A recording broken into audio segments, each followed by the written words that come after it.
रहमानिर्रहीम। सी programming language में आज हमारे प्रोग्राम की स्टेटमेंट है that input starting and ending points, यानी एक स्टार्टिंग वैल्यू देनी है और एक एंडिंग वैल्यू देनी है। फॉर एग्जांपल स्टार्टिंग वैल्यू 4 है और एंडिंग वैल्यू हमारे पास 7 है।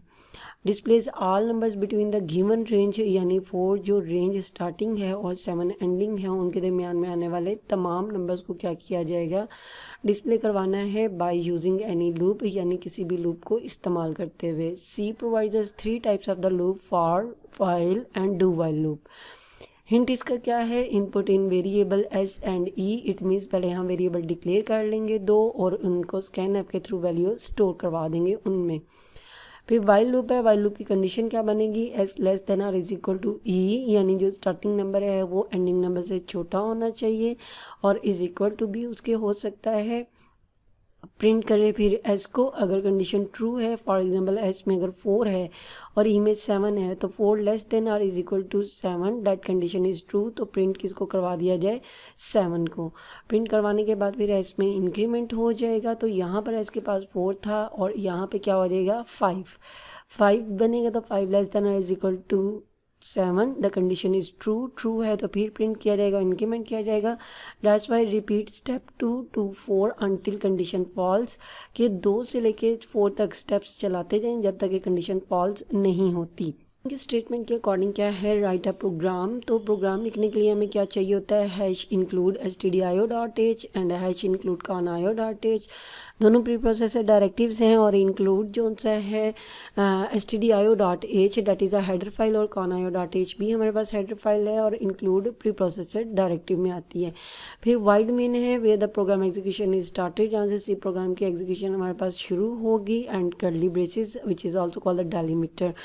प्रोग्राम की स्टेटमेंट में क्या करना था, input starting and ending points, तो सो उसके लिए हम एक वेरिएबल डिक्लेयर कर लेते हैं इंट एस कॉमा ई, एक स्टार्टिंग के लिए है और एक एंडिंग के लिए है। नेक्स्ट वन यहाँ पर हम करते हैं CLR SCR, ताकि प्रीवियस स्क्रीन पे अगर कोई आउटपुट है तो वो रिमूव हो जाए।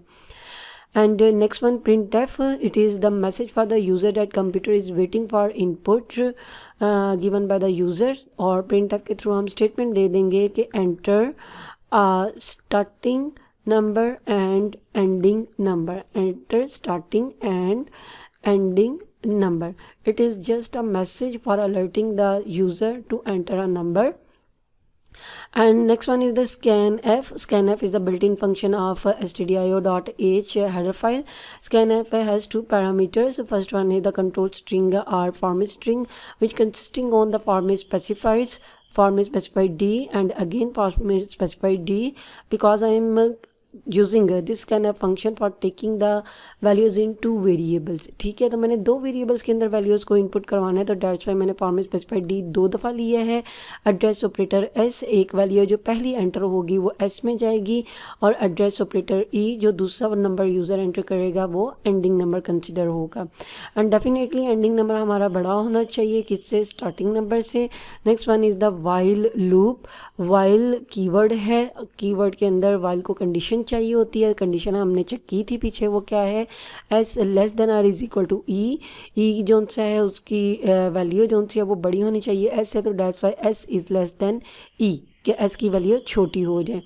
नेक्स्ट वन यहाँ पर क्या किया जाएगा, प्रिंट एफ करवा देंगे, क्योंकि print F is a function that displays the output on the screen and statement terminator. अब यहाँ पर जो हमने प्रिंट एफ लेना है, उस प्रिंट एफ ने क्या करना है, मैसेज भी डिस्प्ले करवाना है by using the variable values. तो यहाँ पर हम कर देते हैं जी format specified D /n is for the new line and format specified D for displaying the value of a variable, comma के बाद यहाँ पर क्या दिया जाता है, एस के पास जो वैल्यू है वो 4 5 6 7 8 9 10 कंटिन्यूसली आती जाएगी, तो एस आ जाएगा। देन एस को हम इंक्रीमेंट करेंगे, that is the post fix increment operator, जो पहले आपका लूप चलेगा। मीन्स यहाँ पर यूज़र ने फॉर एग्जांपल एस में वैल्यू दे दी है 8 और ई में वैल्यू दे दी है 80, तो 8 less than are is equal to 80, the condition is true, format specified D S की वैल्यू को डिस्प्ले करवा देगा और एस इंक्रीमेंट हो जाएगा, तो यहाँ पर एस के पास वैल्यू क्या आ जाएगी, 9 आ जाएगी। अगेन ये क्या करेगा, ये कंट्रोल हमारा मूव करेगा कंडीशन के पास, ठीक है, और 9 less than is equal to 80, the condition is true, print F form specify D के थ्रू एस की वैल्यू जब 9 हो चुकी हुई है इसको डिस्प्ले करवा देगा। एंड नेक्स्ट वन यहाँ पर हम किसको यूज़ कर लेते हैं, get C H and temporary stop the execution of the program. After typing the program, we are going to compile it by pressing the shortcut key Alt plus F9. F9, there is no syntax error, then press any key from the keyboard and then Control plus F9 to execute it. अब यहाँ पे हम starting number और ending number दे देते हैं. For example, the starting number is the 35 and ending number is the 50. Ending number हम 50 enter कर देते हैं। After typing this press enter की फ्रॉम द कीबोर्ड से एंटर की प्रेस करते हैं तो that is the range between the values of 35 and the 50। या गिवन रेंज हमारे पास थी 35 से 50 तक की वैल्यू को डिस्प्ले करवाएं तो ये हमारे पास डिस्प्ले हो गई है।